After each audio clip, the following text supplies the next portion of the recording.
Onset, allow me to say that I rise to oppose the motion of the removal by way of impeachment of the Deputy President of the Republic of Kenya. And Honorable Speaker, for the last 2 days, today and yesterday, we have been treated to a charade of allegations, accusations, which, in my opinion, have not been substantiated either by the move of the motion, the Honorable Mwengi Mutuse, or the advocates who he came with, or the advocates that are on record for the National Assembly. And Honorable Speaker, I am actually quite surprised that one of the advocates who appeared to represent the National Assembly tells us that the Honorable Mwengi Mutuse, his was only to allege. This is not a trial. He didn't have to substantiate. He only needed to allege, and out of the allegation, then it should be carried, and we need to remove Honorable Deputy President from office. Honorable Speaker, looking at the evidence that the Honorable Mwengi Mutuse put in his motion, and the cross-examination that was here, the evidence that he brought to the House, he had 22 companies that he had listed. And when questions were running to him, what problem do you have with company number 1? I don't have a problem with it. Maybe you will have a problem in future. But the Deputy President must be removed from office. What do you have what problem do you have with company number 2?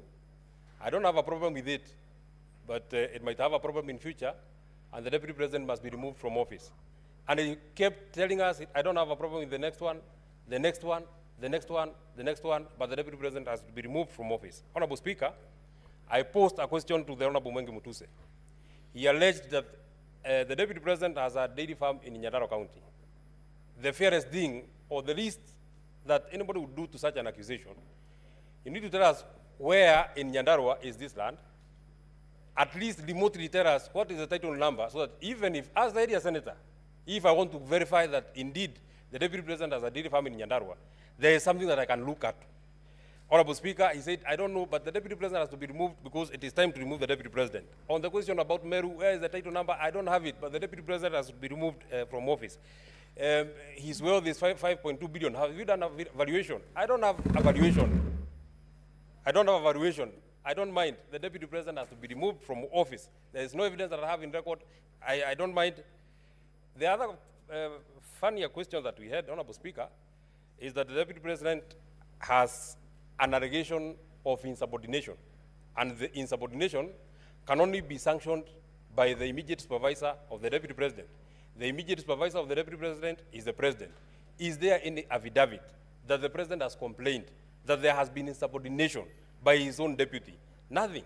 But the only thing that I would want to hold on to, on this particular allegation of the Deputy President having been alleged to have insubordinated his immediate supervisor. Since this motion of impeachment started, we have not had any comment from the President, either saying what has been alleged by Honorable Mwengi Mutuse is true or not true. So I want to believe that beyond the owner of the motion of the Honorable Mwengi Mutuse, the President is the bigger owner, because he has not denied that this is there has been an insubordination. And my comment would be this: this divorce that the President is looking for, you shall get it, but it will be painful, it will be hurtful, it will be catastrophic, it will have casualties. At the final vote that will be casted today, we might be the first casualties. But the casualties of today are not necessarily the casualties of tomorrow. And out of the vote that shall be taken, I'm speaking to our partners in the coalition and the other people who are here from ODM and the other parties. This vote that you shall take today, it is not in vain that the senator for Nyandarua, it is not in vain that the senator for Kiambu, it is not in vain that the senator for Muranga, it is not in vain that the senator for Laikipia, it is not in vain that the senator for Kirinyaga, with strict instructions from the people who elected this government, have told them to come and oppose the motion that is on this floor of the House. Honorable Speaker, I'm being disrupted. The point that I wanted to make is, it is not in vain that we have been instructed not to sanction this divorce. But if it comes, we shall take it in our strides. I want to tell the people who are here, the vote that you shall cast here, we shall not put it in our minds. We shall put it in our hearts. The people of the region that I have mentioned are at their lowest. We are calling on the senators who are here. It is time to stand with us. Finally, This motion had to be processed in a haste. We had to try a man in hospital because the only crime that Gachagua has committed is a political crime. So he had to be removed out of the way, whatever it would take, whether he's in hospital, whatever it would take, he has to get out of the way. That can only happen if it has the direct sanctioning of the President of the Republic of Kenya, His Excellency William Samoei Ruto. Senator Tom Ojenda.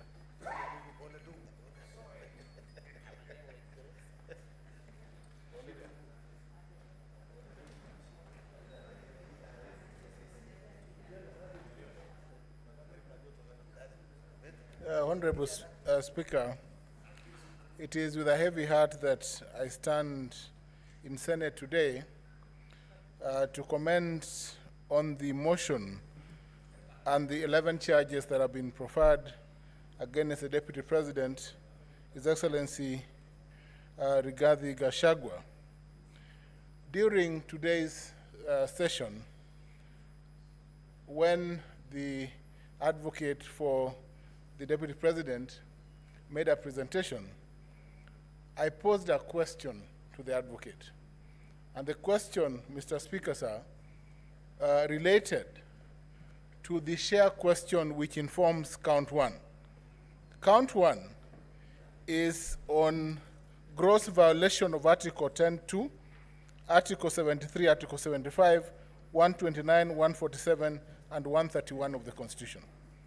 Mr. Speaker, sir, it is inconceivable that certain regions of this country, in view of the Deputy President, cannot and do not form part of the so-called, Mr. Speaker, sir, the shareholders in this country. To me, Mr. Speaker, sir, the shareholding question and paradigm that the Deputy President has so eloquently, for the longest time possible, stuck to since the election, is the lowest, Mr. Speaker, sir, that he has gone. It is the lowest, Mr. Speaker, sir, because this morning, the advocate was unable to respond to the shareholding percentage for Kisumu County, Siaya County, Migori and Homa Bay counties, Mombasa County, and many other counties, including West Pokot, Trans Nzoia, Marsabit, and Vihiga counties. Mr. Speaker, sir, the shareholding question violates expressly Article 10.2b of the Constitution. Senator Tabitha Karanja.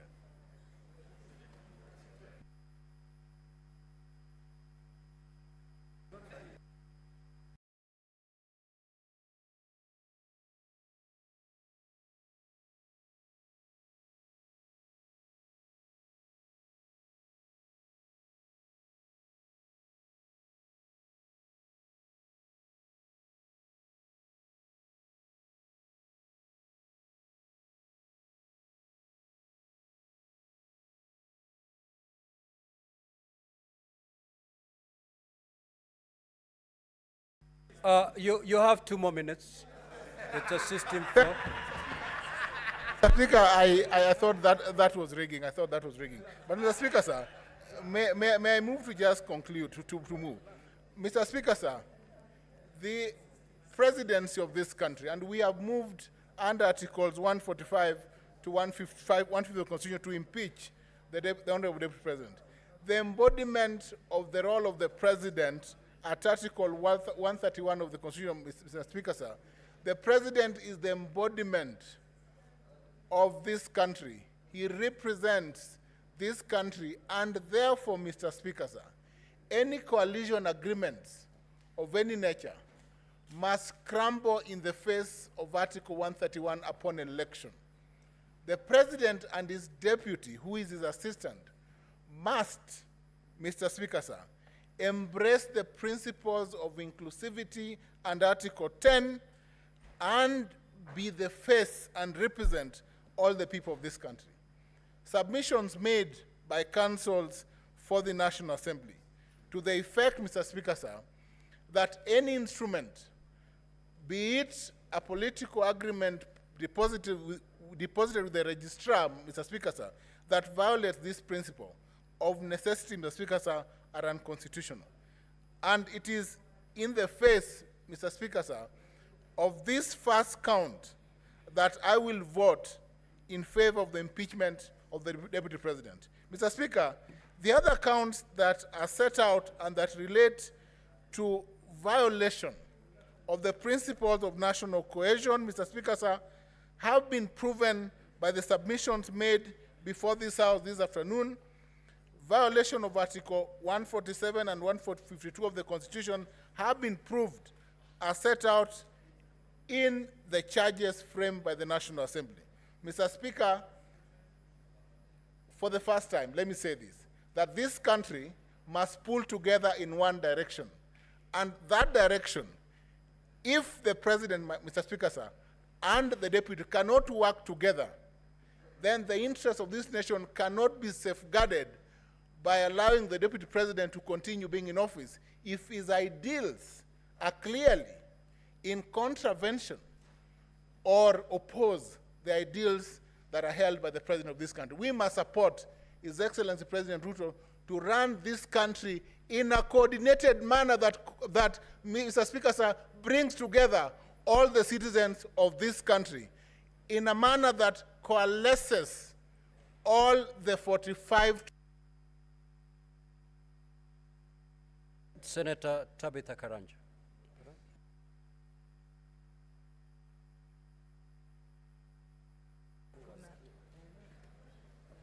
Thank you, Mr. Speaker, sir, for also giving me this opportunity.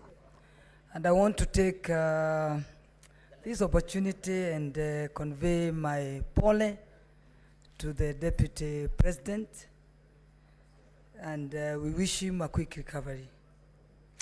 The impeachment process is always very tedious and very tiring. Going through what His Excellency, the Deputy President, has gone through is not anything that you'd wish your relative or yourself to go through. So we tell him pole, and we wish him a quick recovery. Would have wished if he was here, at least when the senators are talking, he can represent himself. But unfortunately, the procedure must go on because we are time-bound. This leadership, we must make decisions for the people of Kenya.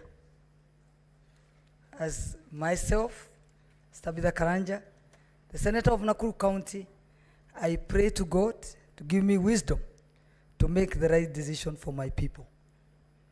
I represent a county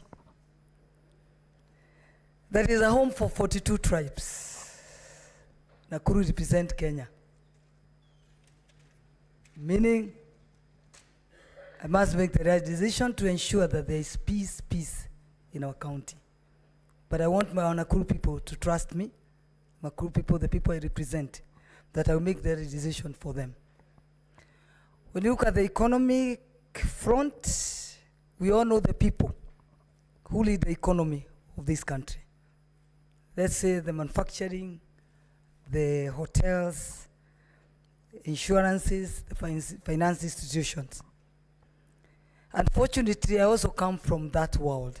I came from the business world.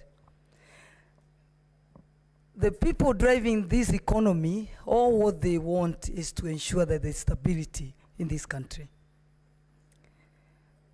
So that there's stability that can guarantee conducive environment for them to do business. The deputy position, the deputy president's position, or even the deputy governor's position is a position that we need to think about. If you look, it has a history that every deputy president is unlikely that they survive. But we need to have the firing and hiring to be given to the same person that hires. Rather than having those people bringing, after firing, they want to fire, they bring them to the floor of the Senate. I wish we can go back to the Moi regime, where they used to be sacked and nothing changes. They hire as another one tomorrow, the following morning.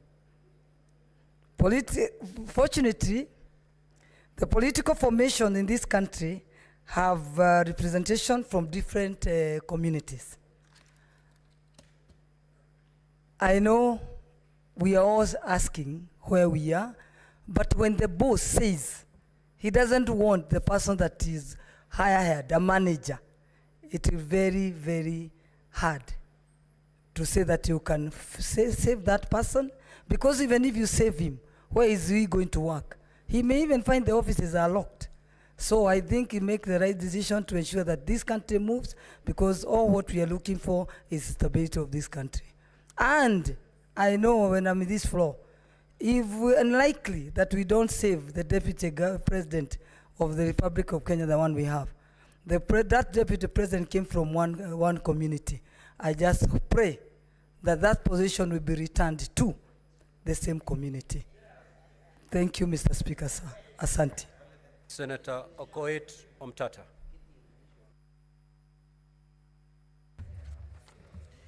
Thank you, Mr. Speaker. I stand here not to defend a good man.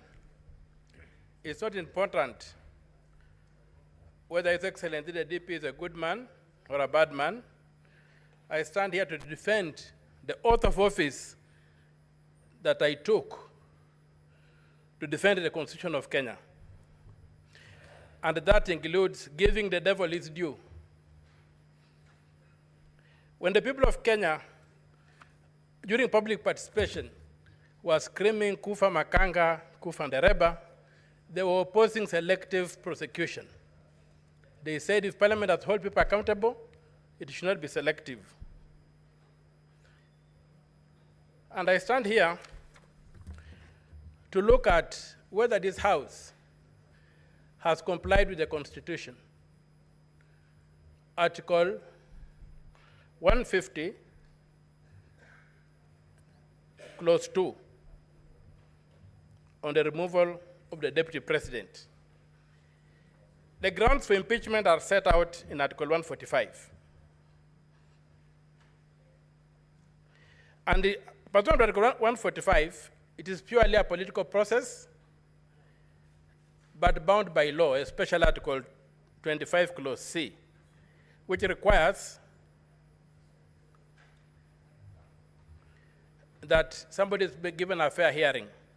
So the removal of the president by impeachment on any ground under Article 145 is a grave matter that involves overturning the sovereign will of the people as expressed in a democratic election. Even more profoundly, it means that the person so removed is prohibited for life from enjoying the rights under Article 38, Clause 3, Paragraph C, to be elected and hold office, to vie for, be elected and hold office. So the constitutional bar that must be cleared for the removal of the president from office is high. The Constitution requires that the removal must be well-founded in law, and that's why it prescribes the thresholds. And it must be objective. It is not a simple matter of numbers in the National Assembly and in the Senate. An impeachment is not a vote of no confidence. We must distinguish that. A vote of no confidence is a simple matter with no standards. It's just a political thing that you make, and somebody resigns from office, but he can come back and to office again. This is an impeachment. So, Article 150, Clause 2 provides that to remove the deputy president, the provisions of Article 144 and 145 relating to the removal of the president, the deputy president, of the president shall apply with the necessary modifications to the removal of the deputy president. The Constitution does not anticipate a situation whereby we apply Article 145 on the removal of the deputy president without modifying it. The phrase is, shall apply with necessary modifications. What modifications has this House made, or the National Assembly made, or Parliament as a collective made to Article 145 before applying it to the Deputy President? president, using the standard for impeaching the president, when we know very well that the president is immune to prosecution, and therefore the certain standards that apply to him won't apply to the deputy president. So given that the deputy president has not enjoyed those immunities, how are we protecting him? How are we ensuring that this process is constitutional? It's my submission there's a total failure on Parliament to have proceeded to impeach the deputy president without making the necessary modifications to Article 145. And we have seen the potholes we have fallen into. It's okay for the president because the president is immune from judicial processes. But is it okay that the deputy president should be prosecuted using the same standard used for the president? And in the drafters of the Constitution, Senator Ali Roba. Thank you very much, Mr. Speaker. I'd like to time so that I don't lose my apologies. Thank you very much, Mr. Speaker. Yesterday, the Council for the Deputy President had really spent a lot of time in trying to bring out non-issues, leaving out the critical substance of the case against the Deputy President. And as I was seated here, I was honestly hoping I'll get an opportunity to get some clarification from the Deputy President. And unfortunately, that never happened. But since we are here and the public are watching, there are issues that need to be responded to. On the issue of serious allegation that is to do with the proceeds of crime and anti-money laundering, in the affidavit of the president, the deputy president himself acknowledged that Christo Company belongs to him. And he also further acknowledged that he has transferred Christo Company to his sons. And he went further to acknowledge in his own sworn affidavit that he has borrowed 600 million shilling in order to purchase Outspan Hotel from Gachagua'S. But in the evidence that is filed, that is before us, he only provided a letter of offer from a bank and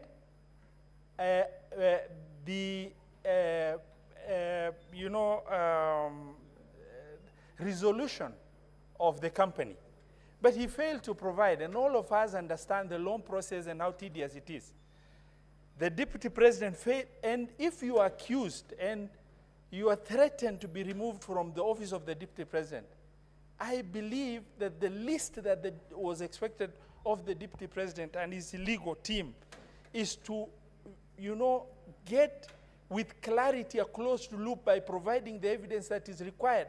For example, there is no provision in that in the evidence and that is filed before us of what happened after an offer was made. Normally it is followed by an agreement, a loan agreement. That evidence of loan agreement has not been filed. It is followed by a collateral document that was used. And, the need to get the collateral document through the legal perfection in terms of valuation report of that asset itself. He has not provided the charge document that indicates that that loan has been charged. In the evidence that is filed, he has not provided evidence of the fact that there is money credited to Christo account. And he has not further provided evidence of money leaving Christo account to go to Gachagua'S for acquisition of Outspan. And the legal counsel expects, by concentrating on non-issues with the petitioner, that these issues will be swept under the carpet. The other issue that I need to bring out, yesterday we were shown videos. The videos indicated utterances of the president in Muranga, where the president made a statement in trying to validate the statement of shareholding and the country being a company. They showed the president making a statement of nyinyi mumepata share yenu. But that was a statement of inclusivity in context, as opposed to the deputy president's statement everywhere he has gone, that is, assertive utterance of exclusivity within the population in this republic. Mr. Speaker, sir, Article 145 of the Constitution and 146, 2A indicates that should the unforeseen eventuality happens, where the president ceases to be, God forbid, the deputy president takes over to finish the term of that presidency. The question I kept on asking myself, can this deputy president, can I really call this deputy president my president in the context of this division that has been ongoing? Mr. Speaker, sir, when you are the second in command in the country and you sit,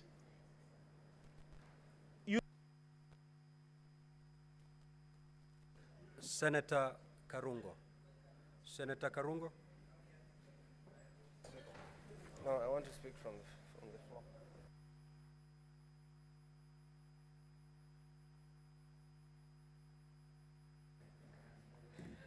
Thank you very much, Mr. Speaker, for the opportunity to oppose this motion. I stand to oppose, and I'll start from where I left by saying that children deserve the most honest and thoughtful answers. And allow me, when I give my point, to talk to my children and the children of patriots of this country, Mr. Speaker. Mr. Speaker, cutting off the neck does not cure headache, Mr. Speaker. Mr. Speaker, it is one thing to condemn a healthy person and another to condemn someone who is sick or bedridden. Today, we were told the Deputy President fell ill, and he requested for time for us to give him an opportunity so that we can hear him. But that opportunity was not granted because we're in a hurry, and yes, I think we are. I don't know to where. Mr. Speaker, this is an impeachment in absentia. And I believe, Mr. Speaker, without contradiction, that probably it is a flawed process, Mr. Speaker. And for some reason or at some point, I was not able even to know who we are impeaching. Is it the Deputy President or the Governor of Siaya, Mr. Speaker? Why am I saying that? Because our standing orders, Standing Order 81 and Standing Order 80, says when a governor should appear before us. And we saw a governor standing there, Mr. Speaker. So sometimes I was asking myself, maybe the governor impeached himself by just appearing to us, Mr. Speaker. And I want to tell you, Mr. Speaker, when you listen to Mr. Mutuse, the main witness, when we ask him questions, he was saying this is just a prima facie, prima facie, prima facie. I'm not a lawyer. I Googled, and it says, prima facie says on first sight. So we are impeaching the Deputy President on allegation of at first sight. Mr. Speaker, we don't even love at first sight nowadays. But we have made the process of impeaching a Deputy President so easy than kicking out a nagging boyfriend or a nagging girlfriend. So I stand here from Kiambu saying that, Mr. Speaker, I'm not going to impeach the Deputy President because listening to the accusation here, they are not enough. They do not meet the threshold of removing somebody from the office. You ask Mutuse here, you had it. Mr. Mutuse, tell us. He says, I was not in an investigation journey. Mr. Mutuse, I just imagined. Mr. Mutuse, I don't know. Mr. Mutuse, I believe. Mr. Mutuse, Senate, believe me. Even if you don't believe me in one occasion or in one ground, just take one, the one that you love, Mr. Speaker. Mr. Speaker, it's sad that my brother, a person from my area or my region, the Deputy President of this country, is being impeached. And I want to talk to the majority leader, person I really respect, and also the senator for Bomet, Mr. Sigei. When we help to save a brother, remember us when we ask you to save our brother, Mr. Speaker. Mr. Speaker, as I conclude on this issue, Mr. Speaker, he who assesses the integrity of others must exemplify an even higher standard of integrity on himself. I want to ask you members, please, as I go down to write your names or the sins on the ground, and I'm not calling myself Jesus, ask yourself, would you be the first one to throw the stone on the deputy president? And Mr. Speaker, I am going to leave this by saying I'm going to vote on all 11 counts. No, no, no, no, no. I'm going to vote no. And I'm going to leave you with one quote I've read from a member of parliament from Gatondo North, who has said, Mr. Speaker, and I read, the dog is not sick, it's just afraid, facing its last 2 hours of power forever, Mr. Speaker. Those are the MPs who kicked out the deputy president. They are now calling him a dog. Maybe even this motion, Mr. Speaker, was brought by some people who are suffering from mental issues, Mr. Speaker. I'm going to say that because how do you call a deputy president is a dog and he's not sick and he's only waiting to get out of power for 2 hours? I ask you, brothers, please do not play along the galleries. Respect the deputy president, respect the people of Murima, and I leave you with Exodus 19, verse 12, Mr. Speaker. We were told if you touch a widow, you die. It says if you touch the mountain, you die. I vote no. Senator Sifuna. Senator Edwin Sifuna. Honorable Speaker, let me join you and the others who have sent their sympathies to His Excellency Rigathi Gachagua. We wish him a quick recovery so that he can come back. Honorable Speaker, I think it is a very unfair accusation that we are impeaching somebody whilst in hospital. It has been said here, Honorable Speaker, that nobody can predict when you can be taken ill. It can happen to any one of us. And therefore, we did not plan that the Deputy President would not be here to also be able to present his case. And as Senator Roba has said, many people were in fact waiting to also get some clarifications from some of the pronouncements that have come from the Deputy President. Honorable Speaker, I want to also thank the parties that have taken time to appear before us, the case by the National Assembly, and of course the very able representation of the Deputy President. Honorable Speaker, it is clear that the case by the National Assembly is not perfect. But I have agonized over some of the issues that have been raised by the National Assembly. And Honorable Speaker, allow me to begin with ground one, where the Deputy President is accused of violation of Articles 27(4), which, Honorable Speaker, makes it unconstitutional for you to discriminate on, among other grounds, Honorable Speaker, on the grounds of belief.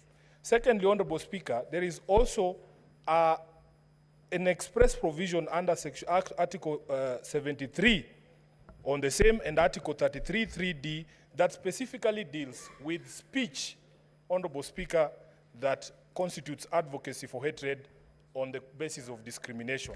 Honorable Speaker, yesterday when I put this question to the legal team of the Deputy President, I was expecting a proper explanation, but of course, you all saw that they chose to throw snide remarks. Senator Gataya and Senator Tabitha. Please pause my time. When Senator Tabitha, you're speaking, Pause my time. senators give you a pin drop silence. The same must be extended to the senator for Nairobi City. Sit down, Senator Mofire.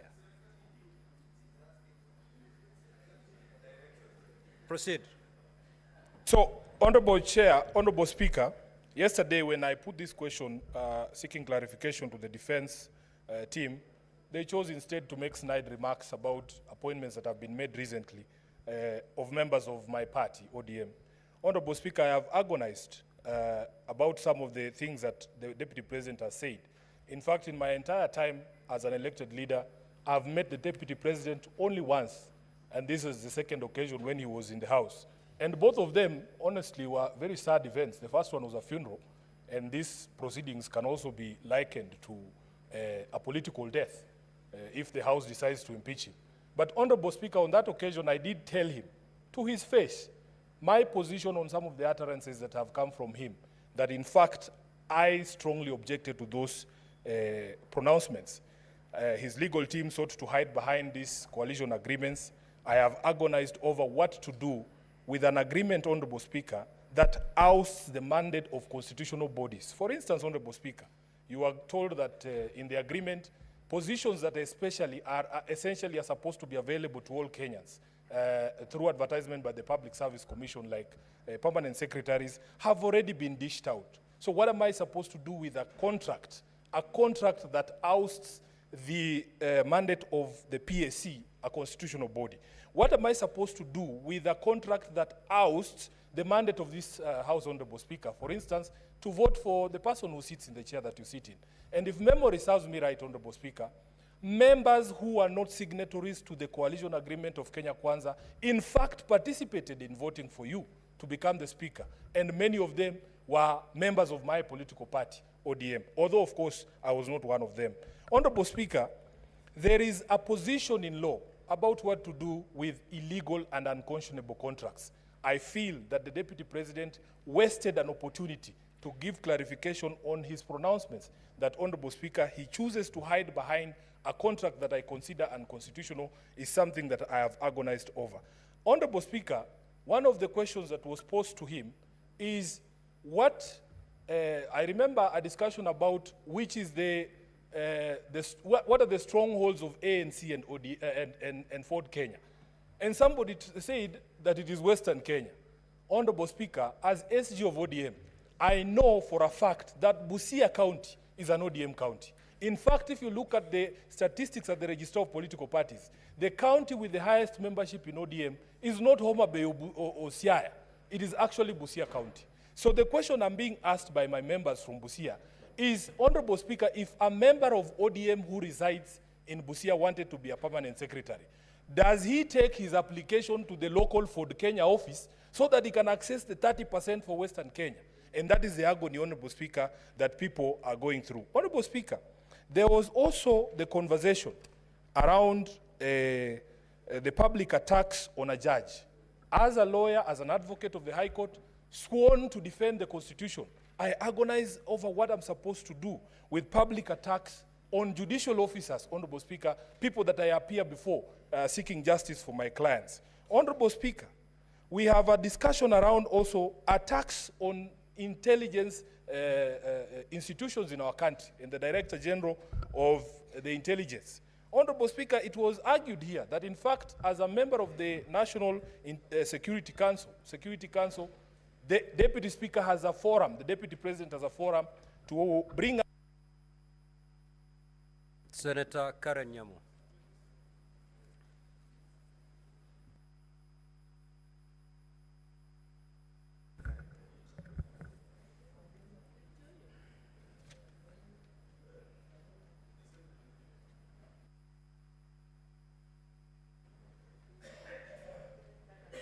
Thank you, Mr. Speaker. I can assure you, Mr. Speaker, none of us is enjoying these proceedings of an impeachment motion against the Deputy President, and particularly those of us from the government side, the Kenya Kwanza coalition. And for obvious reasons, Mr. Speaker, because he has been our leader, we have been in the trenches with him, fighting for this government. And so it has come to this, and I can assure you we are not particularly very excited about it. I personally have interacted with him on numerous occasions. If you look in the internet, Mr. Speaker, you will see photos of me dancing with the Deputy President, Mr. Speaker. I have followed these proceedings very keenly. All the 11 counts,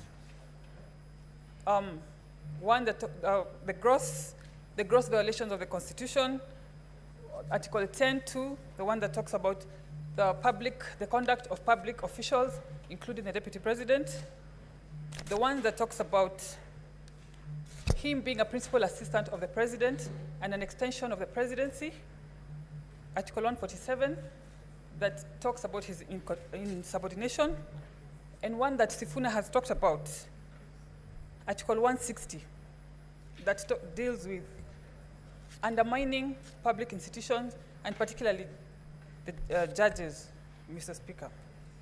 I have been born and grown up in Nairobi County, in Eastlands particularly. And where I come from, when we grow up, we are not even aware of each other's tribe. Our neighbor could be from any other tribe. And so when I hear the Deputy President talking and allocating shares to citizens, I am aware that he's excluding more than half the population of Nairobians from service delivery, the same people that me and Sifuna are always here fighting for, every day, for allocations and for services, Mr. Speaker. And as if that was not enough, he was in the CBD the other day, addressing Nairobians in the Kikuyu language, assuming that all Marikiti traders are Kikuyus. Mr. Speaker, nothing can be further from the truth. And sowing seeds of tribalism in Nairobi is very, very dangerous. If you have seen the slum setup, where people live together, all tribes together, I do not want to imagine if you sensitize these people and make them aware of their tribes and their lack of shares in their own country, Mr. Speaker. And finally, in future, I want to call upon presidential candidates to make it a very critical attribute of their running mates to have political maturity and to have a national outlook, Mr. Speaker. Because to some extent, we want to put some blame on the president, because we are wondering what he looked at when he picked his running mates. Thank you, Mr. Speaker. Senator Gachagua'S.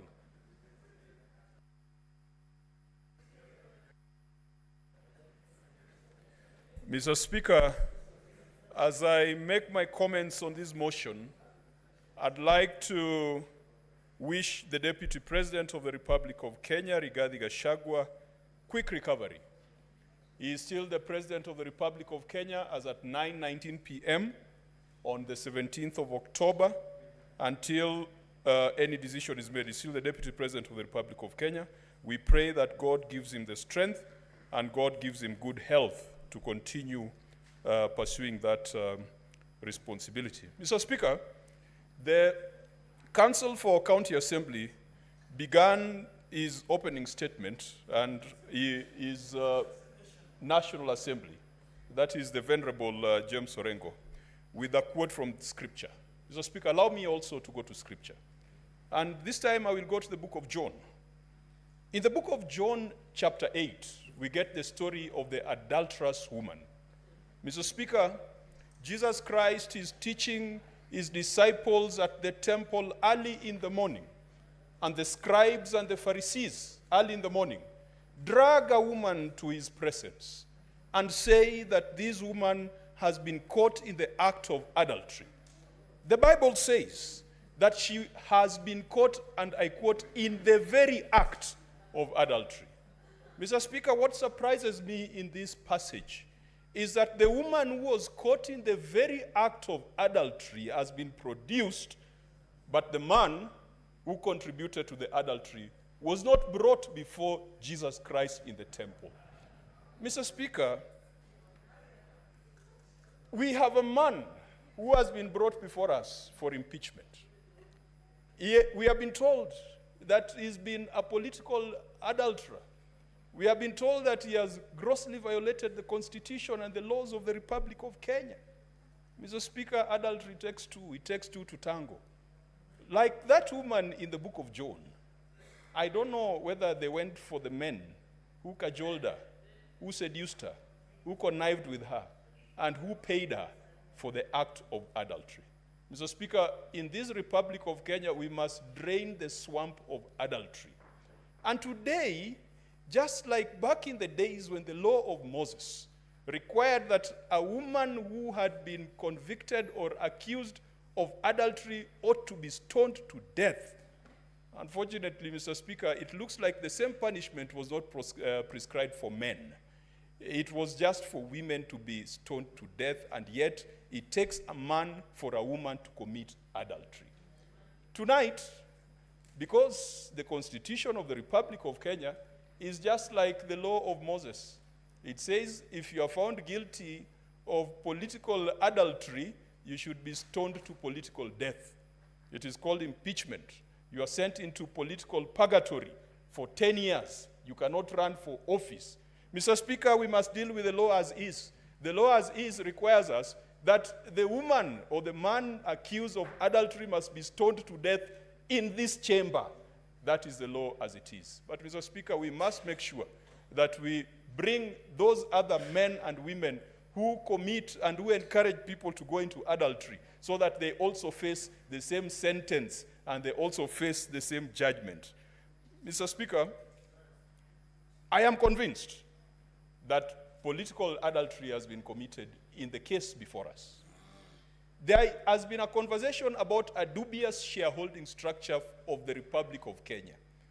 If the Republic of Kenya was a corporation, as we have been told, or if it was a political party, then we would have 56 million equal shareholders, from Moyale to Vanga, from Nyatike to Nyandiwa, from Bumala to Malaba. Mr. Speaker, it cannot be restricted to a geographical entity called a mountain.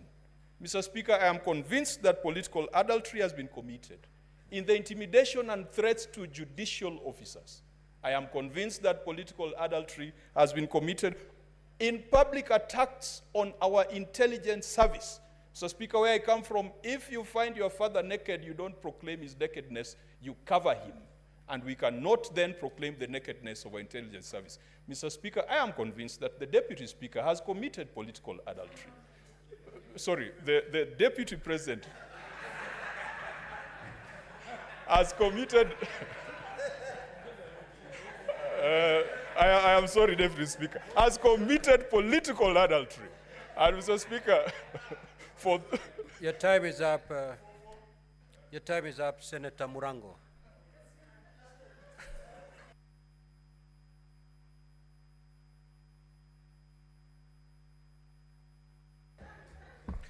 Asante sana mstahiki Spika. Kwanza ningetaka kumwombea afueni haraka naibu wa rais. Alafu niseme hivi. Mstahiki Spika, fisi anapotaka kula mtoto mwanawe husema kwamba ananuka kama mbuzi. Mstahiki Spika, mashtaka iliyo mbele yetu leo ni dhahiri shahiri ya kwamba ni fisi anayetaka kula mwanawe. Mstahiki Spika, wakati Mheshimiwa Karungu Wadhangu alikuwa anaongea hapa leo na kuambia ombe msamaha, alikuwa amemwambia naibu mkurugenzi mkuu wa idara ya jinai kwamba anapojibu ajibu na wanao. Mstahiki Spika, mashtaka ambayo imekuwa hapa, kampuni zote zimekuwa hapa, zilikuwa nyingi, zilikuwa za watoto wake Rigathi Gachagua. Ama kweli chambilecho mkuki kwa nguruwe, kwa binadamu mchungu. Kwa sababu mstahiki Spika, hakuwezi kuwa na umbaguzi wa wanawe naibu rais, lakini kusiwe wale wengine wanapewa heshima tofauti na hiyo. Mstahiki Spika, mimi nimetoka Kirinyaga na najua mashtaka yote ambayo yako hapo 11. Kuna jambo moja ambalo mpaka ufanye kama utadhirisha mashtaka, na ni ushiriki wa umma ambao tuko na ushahidi mbele yetu. Mstahiki Spika, katika ushiriki wa umma ambao tuko na mbele yetu, isipokuwa picha za maofisi za CDF, alafu na takwimu ambazo zimetoka katika bunge la kitaifa, ambalo wale wote ambao walikuwa wametia sahihi kumondoa naibu ya rais ndio walioongoza katika ushiriki wa umma. Mstahiki Spika, ningeuliza itakuwaje, itawezekanaje mtu ambaye ametia sahihi kumondoa naibu wa rais halafu anaongoza katika ushiriki wa umma? Mbuzi atapata haki wapi katika mahakama ya fisi? Mstahiki Spika.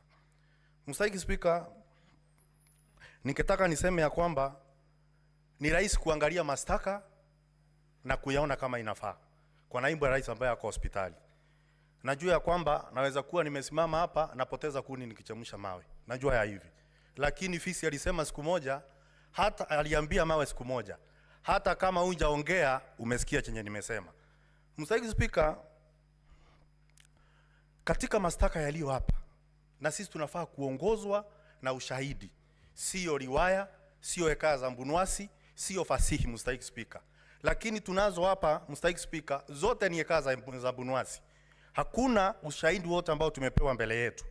Lakini siwezi kusimama hapa halafu niweze kumhukumu naibu wa rais, kwa sababu pia katika kitabu ya Kolosai 3 mstari wa 13 inasema ukihukumu wengine wahukumu venye wewe utataka kuhukumiwa.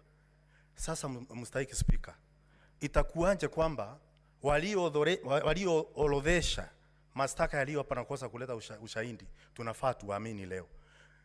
Ni chuki ama ni uchungu gani ambao wako nao na naibu wa rais? Mstahiki Spika, unajua akuchukiae huwa anakuambia unamtifuria vumbi hata wakati unaogelea. Mstahiki Spika, mahali nilikotoka mimi nataka kitu ya kwanza kufanya ni kuwakilisha watu wangu, na waliniambia kwamba ushiriki wa umma ambao uko hapa hawakuhusishwa vilivyo, kwa sababu walioenda kule mashinani kufanya ushiriki wa umma walienda kufanya ushiriki wa umma wakijua matokeo yake, Mstahiki Spika. Na kwa hivyo mimi nimeambiwa na watu wangu kutoka Kirinyaga yale mashtaka yote ambayo yamewekwa hapo, na kwa sababu tumekuchagua wewe uende pale utuwakilishe, tafadhali ukienda yote usikumbalie na hata moja. Mstahiki Spika, Mswahili usema lilompata peku na ungo ni lilo. Mstahiki Spika, wewe ni Mswahili, unajua kwamba ungo ni uteo ambao ni mpya. Peku ni uteo, ungo ni uteo ambao ni mpya. Peku ni uteo ambao unapepetea ambao ni mzee. Namwambia siku ya leo maseneta tukimhukumu naibu ya rais yanayompata leo, hata nyinyi mjue siku moja inaweza kuja ikampata. Na ambaye atachukua msumali wa kwanza kumpigilia naibu wa rais, ningeomba kwamba asiwe ni mtu kutoka mlima. Huyu ni ndugu yetu. Na kwa hivyo tunapokuja kumsurubisha katika msarambani, afadhali tuangalie akisurumbiwa, lakini mmoja wetu asichukue nyundo na msumali na nyundo kwenda kumsurumu. Mstahiki Spika, najua ya kwamba kuna wale ambao wanaelekeza vingine visivyo bwana. Mswahili usema usiwe vitatange kuwatosa wengine ndemani. Kama uko na msimamo tayari, usije ukapeleka mwenzako katika huo msimamo wako. Tunafaa kuzingatia ushahidi, tunafaa kuangalia kwa haki, kama maombi yetu ambayo tuko nayo katika seneti kwamba tutaangalia kila kitu kwa haki na uaminifu. Asante sana Mstahiki Spika. Now, honorable senators, we had a consensus to terminate at 9:30. But again, breathe in and out. But again, I'm asking with your consensus if we can push it for another half an hour so that we terminate at 10. Is that okay? You know, honorable senators, we have to vote for 11 counts individually.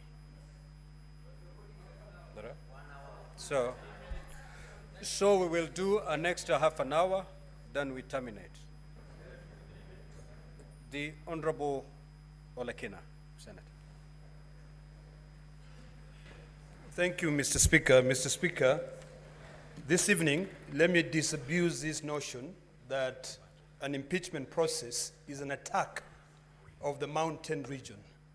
Mr. Speaker, an impeachment process is a vital process of holding public officers, state officers, accountable.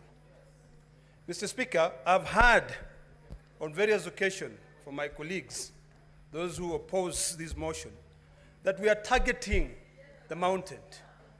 I beg to differ, and I do so with the following findings. There is a lot of movement in the chamber, Mr. Speaker. Honorable senators, and Senator Pause my time. Lekinas. Let's take our seat, please.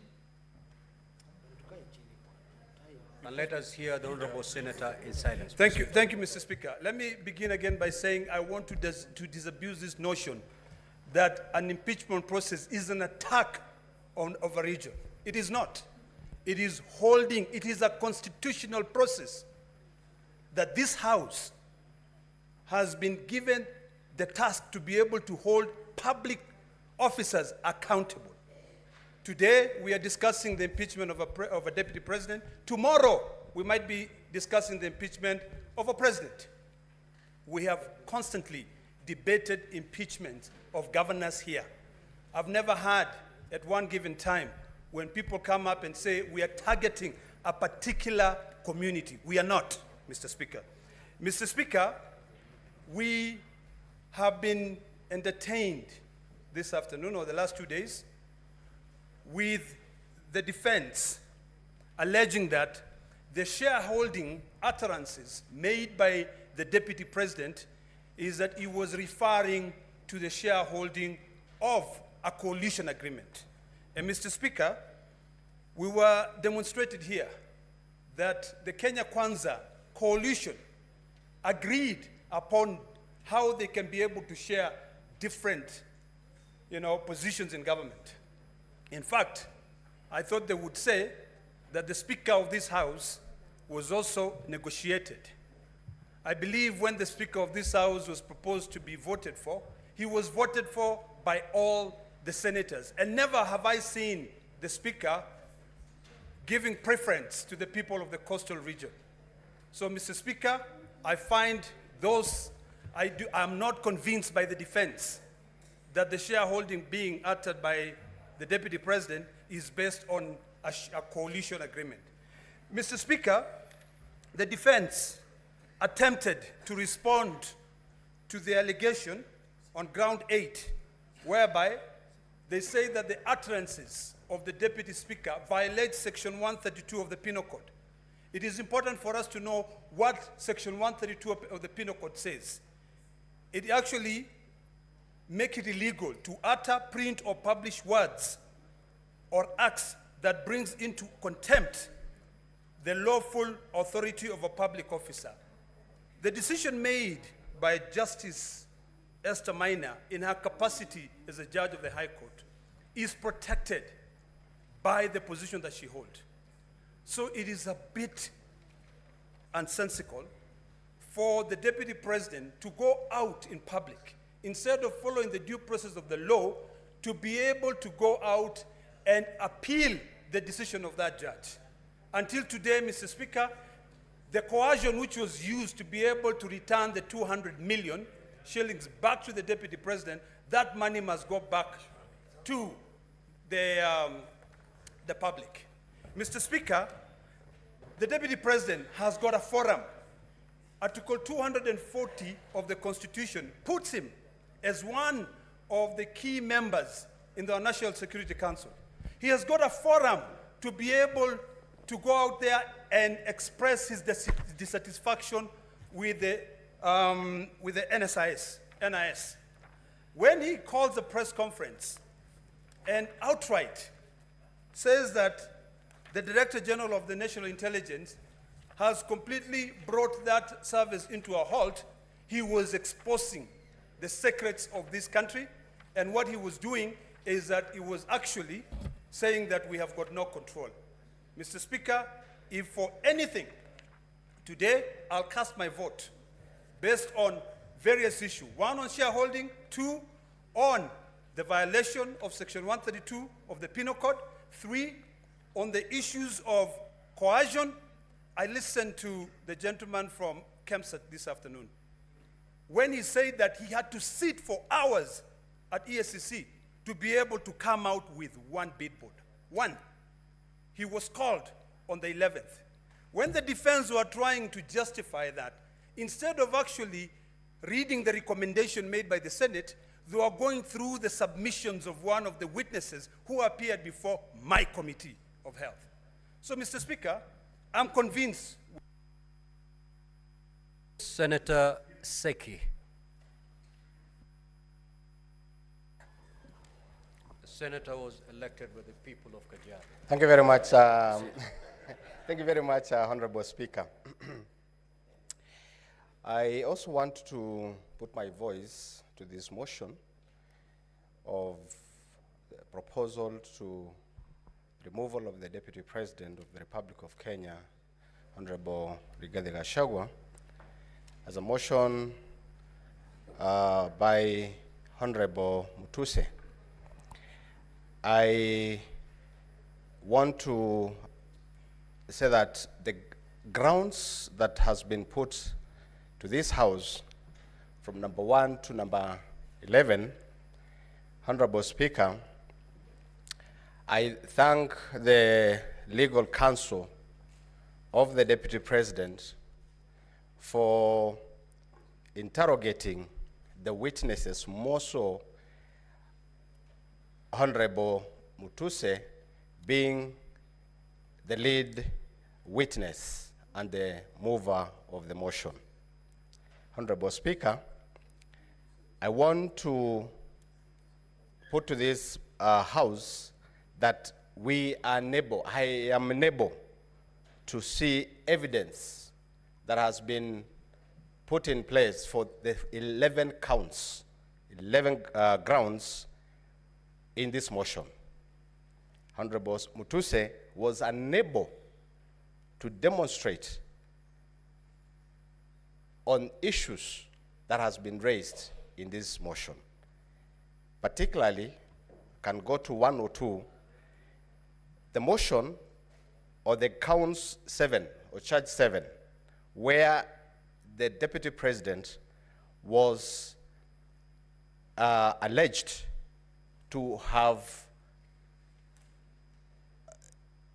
a 5.2 billion within his assets within that small period of time.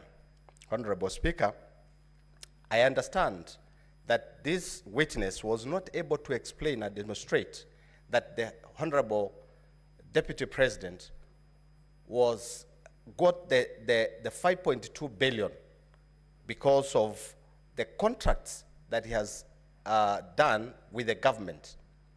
He wasn't able to demonstrate that this money, 5.2 billion, was received or was the Deputy President received because of this, from this company, from another company, or this other company. There was no evidence on this point. Honorable Speaker, the kind of impunity I've seen in the issue of listing 22 companies without evidence of what the track of the monies or funds that has been done or that has been used to demonstrate that these companies are doing business with government was not there. This is impunity of a high order. To bring 22 companies and you are unable, as a move of the motion, to explain that this company A, company 1 to company number 22, have received or got money from government or from government institutions. But you just put it on the motion and it becomes something to impeach the Deputy President. Honorable Speaker, we have seen where the Deputy President is alleged to have conspired with a company, Agro Brick Investment Limited, where the control of State House, as an accounting officer of the State House, signed the contract, and it is brought to the motion that this contract and this company is alleged to have been a company to remove the Deputy President. Honorable Speaker, this House this afternoon received a report from the legal counsel of the Deputy President that the Deputy President is sick.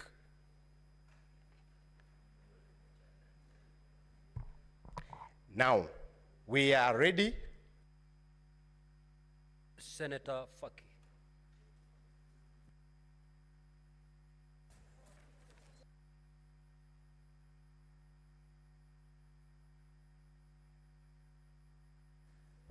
Asante Mheshimiwa Spika kwa kunipa fursa hii kuchangia mswada wa kumbandua naibu wa rais kutoka katika ofisi yake ya naibu wa rais wa Jamhuri ya Kenya. Mheshimiwa Spika, kwanza pia mimi nijiunge na wenzangu kumtakia afueni ya haraka naibu wa rais, kwa sababu tulikuwa ni matarajio yetu kwamba jioni ya leo angekuwa hapa kujitetea kwa madai kadha wa kadha ambao ameletewa katika bunge hili ili kuweza kutakasa jina lake. Mheshimiwa Spika, nimeweza kuangalia mashtaka yake 11 na baadhi ya mashtaka ambayo nimeona kuwa yamenigusa ni kwanza ni shtaka la kwanza ambapo ni kusema kuwa Kenya ina wenye hisa, na kwake wenye hisa ni wale ambao walipigia kura Kenya Kwanza katika uchaguzi wa mwaka 2022. Mheshimiwa Spika, hiyo imebagua makabila zaidi ya 47 katika nchi yetu, na sisi ambao tutatoka pwani, ambao kutoka mwanzo pwani ilikuwa si koloni ya Kenya, ilitupa mshtuko mkubwa kwa sababu tuniona kwamba tunazidi kutengwa katika mamlaka ya jamhuri yetu ya Kenya. Mheshimiwa Spika, shtaka la pili ambalo limenibamba ni la kuhusu ukiukaji wa sheria, na hapa nitaangazia shtaka la pili na shtaka la 6 ambapo amekiuka sheria inayohusiana na uwiano katika nchi yetu ya Kenya na vile vile pia kuleta makabila na jamii zote pamoja. Mheshimiwa Spika, la tatu ni ukosefu wa nidhamu, swala la ukosefu wa nidhamu katika kumshambulia hadharani mkurugenzi wa shirika la ujasusi nchini mwetu. Mheshimiwa Spika, hili litokea mnamo tarehe 26 mwezi wa 6 mwaka huu ambapo naibu wa rais alikuwa Mombasa na akatoa taarifa ambazo zilihujumu usalama wa taifa, ambapo yeye kama naibu wa rais alikuwa na fursa ya kuweza kuzungumzia mambo haya katika serikali na vile vile pia hatua za kurekebisha zikachukuliwa. Mheshimiwa Spika, tunapoangalia makosa yote haya ni kwamba haya yasingeweza kumfika naibu wa rais kwa sasa, kwa sababu masuala haya ambayo yameangaziwa hapa yaliangaziwa na Senator Sifuna alipoleta mswada wake wa kumkosoa naibu wa rais, lakini mswada ule ulikufa ndani ya bunge hili la Senate. Mheshimiwa Spika, masuala ya ukiukaji wa kiapo haya, Mheshimiwa Spika, hayana nguvu kwa sababu wakati alipokuwa anaapishwa siku ya kwanza aliapa viapo viwili.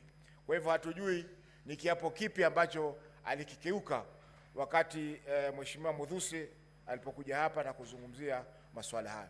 Mheshimiwa Spika, nikimalizia nitamnukuu Senator Orengo aliposema kwamba katika bunge lililokwisha kwamba mapinduzi yanakula watoto wake. Kwa Kiingereza, revolutions eat their own children. Na hii tunaona kwamba mapinduzi yameanza kula watoto wa Kenya Kwanza, wakianza na mtoto mkubwa kabisa ambaye ni naibu wa rais. Kwa hivyo ni masuala ambayo yameendelea katika bunge hili. Bunge lililokwisha tuliona hapa Profesa Kindiki aliteta sana hapa, lakini vile vile mapinduzi yakamla. Kwa hivyo ni kwamba lazima tujenge siasa katika nchi yetu ambazo zitakuwa ni siasa za kusonga mbele. Tukichaguliwa kama viongozi, tuzungumze masuala ya kitaifa. Tusizungumze masuala ya vijijini mwetu, wakati sisi matarajio wa Kenya wote ni kwamba tunazungumzia masuala ya kitaifa. Kwa hiyo Mheshimiwa Spika, napongeza pia bunge hili la Senate kwa kuonesha ukakamavu na vile vile pia umahiri mkubwa wakati tumeweza kusikiza kesi ya naibu wa rais. Labda kwa siku za usoni tutapata pia fursa ya kusikiza kesi ya rais wa Jamhuri ya Kenya katika bunge hili letu. Asante Mheshimiwa Spika kwa kunipa fursa hii. Senator Orwoba.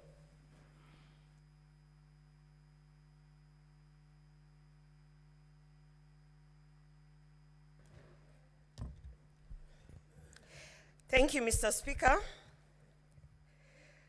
First of all, I want to say that this is not about a relationship. It's not about a friendship that has deteriorated. I have been hearing people say, if it's about a relationship, if it's about a marriage that has broken, why don't they go back and make peace and come together? No, Mr. Speaker. these two individuals, His Excellency the President and the Deputy President, did not come together so that they can live happily ever after and have children, Mr. Speaker. They came together so that they could deliver development to the people of Kenya, Mr. Speaker. So this, what we have been doing here for hours and hours, it pains me when I hear people saying, you know, about adultery and relationships and what, and I'm wondering, no, we have been here because of 11 counts, Mr. Speaker. A very serious impeachment motion because of not 2, not 3, but 11 counts, Mr. Speaker. In my condition, I have had to sit here and go through all 11 counts to understand which one actually has been substantiated and which one holds water. So no, this is not about a relationship. And we should not expect that because they came together, they should now go and sit somewhere and make peace. Now, and you know, stop disturbing us. No, Mr. Speaker, 11 counts of an impeachment motion is something very serious, Mr. Speaker. And it's very unfortunate that of the 11 counts, about 4 counts, Mr. Speaker, were not even substantiated, Mr. Speaker. Very shocking. When you have a team of legal experts sitting down bringing 11 counts, at the very least, they should have even substantiated 9, Mr. Speaker. But 4 counts, ground 2, when you talk about undermining a cabinet decision, how did we not have the witness come here to speak so that we can be able to understand? Some of us, we don't sit in cabinets, and we need to understand what a cabinet decision is, how it is undermined. Mr. Speaker, the witness was not produced. We had another witness who did not come here in terms of undermining devolution. Governor Sakaja signed an affidavit, but then did not appear, Mr. Speaker. People must respect the Senate, because when we are sitting here to analyze 11 counts, Mr. Speaker, honestly, in all fairness, they should at least be substantiated to some level. However, Mr. Speaker, I have lived through the post-election violence of 2007, 2008. And it is very strange that 2007 I was also pregnant, Mr. Speaker.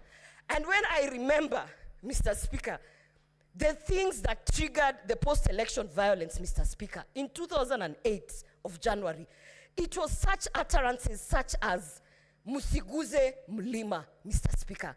They started as a joke, and before you knew it, matatus were being stopped and people were being asked, get off the matatu and showcase your IDs, and arms and limbs were being chopped off, Mr. Speaker. So we might think it is a joke, this shareholding narrative, Mr. Speaker, but having lived through that post-election violence, and I remember very well, Mr. Speaker, that I even had to choose the people who are operating, you know, on me in 2008, because I was afraid, you know, as Kisses, we love everyone. People always think we are traitors because we welcome everyone. So at that time, the attack on us was from both sides, Mr. Speaker. And so therefore, I do not take this shareholding narrative as a light thing. I do not take this Musiguze Mlima as a light thing, Mr. Speaker, because I have been affected directly. And on that count, Mr. Speaker, I definitely have seen that it has been substantiated. We have seen the evidence, and we have even seen repeated utterances of causing divisiveness in this country, Mr. Speaker. And I want to say today, Mr. Speaker, this country is not about one person. It is not about William Ruto. It is not about Rigathi Gachagua. This country is about the 50 million Kenyans who have to live in peace and under the national unity, Mr. Speaker. And for that reason, Mr. Speaker, I want to say that on that shareholding narrative, I hold my ground, and I will definitely vote that he should be impeached. Senator Kavindo.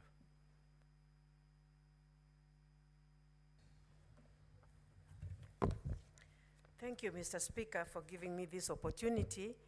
Let me start by telling His Excellency, the Deputy President of this country, Pole Sana, and we wish you a quick recovery. 2, Mr. Speaker, I want to quote a scripture which has been quoted here, John 8:7. Jesus told the people who took that woman before him, whoever has no sin to be the first to take the stone and throw at that woman. And when he bent down, When he came up, there was none of them. All the men had gone, only the woman was standing there. And he told her, go in peace, your sins have been forgiven. Mr. Speaker, when I talk like this, I'm saying that the other day we had the Deputy President publicly ask for forgiveness. And the Bible in the book of Matthew 14, Matthew 6, verse 14 and 15, says that if we don't forgive men their sins when they sin against us, our Heavenly Father will never forgive us our sins. And talking like this, Mr. Speaker, I want to say the mover of this motion, Honorable Mutuse, could not substantiate the allegations. He was asked questions, and people even outside on media are laughing and asking what kind of a lawyer is he, because he could not answer many of the questions, because I think he was not aware of what, of the motion. To me, it seemed like it was drafted by somebody else and he was given just to table it. Mr. Speaker, I want to say, even the last speech of the National Assembly, they said on it is not necessary or important to substantiate every allegation and even to make sure that you have all the evidence of the allegations, because this is not like court. And I thought, as a Senate, we sit here as a court. And whatever ruling we give here is acceptable. And so I wonder why one would stand and say that they could not, it is not a must that they substantiate beyond reasonable doubt. I believe if we are impeaching a person, we should, all the accusations must be substantiated and beyond reasonable doubt, because that is one's career we are about maybe to ruin. And this person has a family. This person has a career. When I think of Waititu, when I think of Songo, for 10 good years, they cannot stand on any elective office. And I had... Honorable Senators. Senator Methu, you are heard in silence. Senator Fernandi, you are heard in silence. Thank you, Mr. Speaker. Extend the same treatment to Senator Kavindu. Thank you, Mr. Speaker. And Mr. Speaker, it was just the other day, I had Majority Leader and many of us here say that Songo was impeached for no good reason. How do we reverse what we have already done on this, in this Senate? So, Mr. Speaker, I want to say, before we impeach anyone, we must substantiate all the charges and make sure that it is not something that we are going to eat back our words and start saying we did a mistake. Mr. Speaker, I stand here to say no to this motion. Senator Kathuria Murungi. Thank you, Honorable Speaker, for this opportunity also to make some comments, one or two comments on this important exercise. Mr. Speaker, many Kenyans are wondering why the Deputy President is being impeached. And they are saying if he is to be impeached, him and the President should be impeached at the same time. Mr. Speaker, the articles in the Constitution, our Constitution has given the National Assembly and the Senate this mandate to do this exercise of checks and balances to our public officers. And Mr. Speaker, Article 145, which we used this afternoon even to determine whether to proceed or not, is very elaborate on how to the process of impeaching the Deputy President or the President. So, Mr. Speaker, we are here because the Senate actually has been, on several occasions, we have brought deputy governors,